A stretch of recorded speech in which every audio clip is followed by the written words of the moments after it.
Good morning, everyone. We are continuing here in the words today of Wolbe, discussing three negative character traits which are enrooted in the offer and the dust and the earthiness of a person. And that, we said, are those three central negative traits. Number one, atzlus, being lazy. Two is atzvus, depression.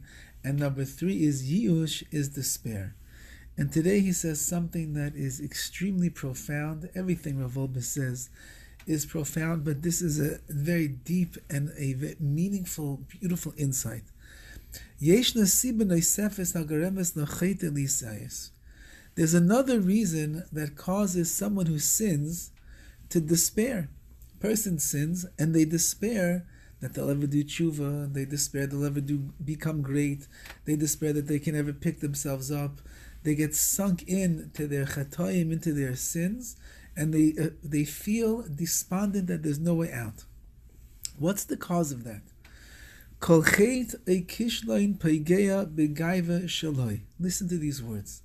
Every sin, every mistake that a person stumbles into, it damages the gaiva, the haughtiness and the conceitedness of the person. This person holds himself to be a tzaddik, righteous.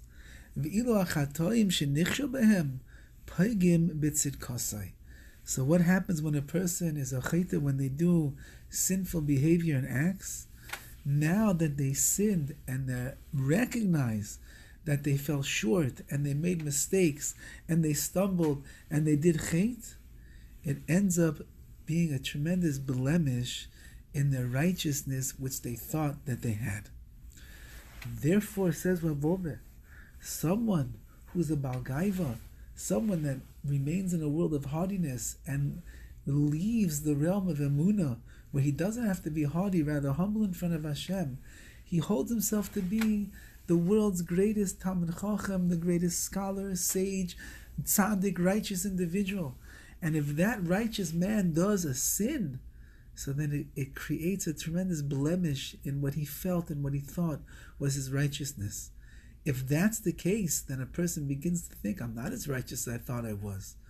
And that's when the elements of despair begin to set in, and it goes one after the other, one little sin, one little sin, one little sin, until he's misyayish, completely overwhelmed with his sinful behavior and has given up hope, and there's only despair, there's no way to turn around.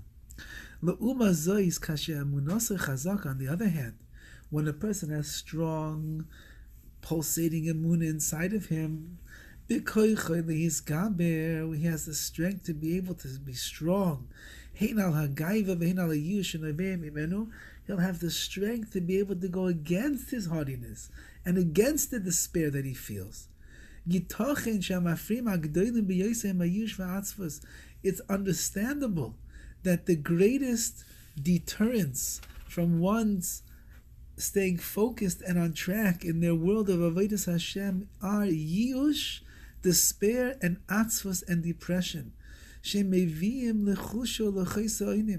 Because these two terrible traits, they bring a person to weakness, and he lacks the ability and the clarity to be strong. But someone that believes, he doesn't feel like he's totally lost every time that he transgresses or does something wrong. He knows that HaKadosh Baruch Hu is constantly having mercy upon him. And he is able, he believes in himself, he knows it is true. He's able to lift himself up from the nefilah, from the lowliness that he has found himself in. Number one, HaKadosh Baruch Hu always remembers him, and HaKadosh Baruch Hu is always misrachim, has mercy on him, and Hashem can always help pick this person up. And number two, the person themselves has to humble themselves and realize no matter what I did that is wrong, no matter how far I have fallen, no matter how many mistakes I made today or this week or this month or this year or the last 5 years of my life, says Rav Wolbe, a person must remember you have the ability through your humility and your connection to HaKadosh Baruch Hu with your strong Emunah, to lift yourself up out of any situation that you might find yourself in that caused you distance from Hashem. Your Emunah will bring you back to Kirvas Elokim, closeness to the Rebbeinu Shalom. Wishing everybody a wonderful day of aliyahs, of elevation, of ascension in the world of ruchnius, of spirituality, and whatever it is that we are struggling with. Don't give up. Al tisyayish. Don't despair. Don't be despondent. Don't get depressed. Rather, recognize you have the ability inside to elevate yourself and come close to HaKadosh Baruch Hu in everything that you do. All the best.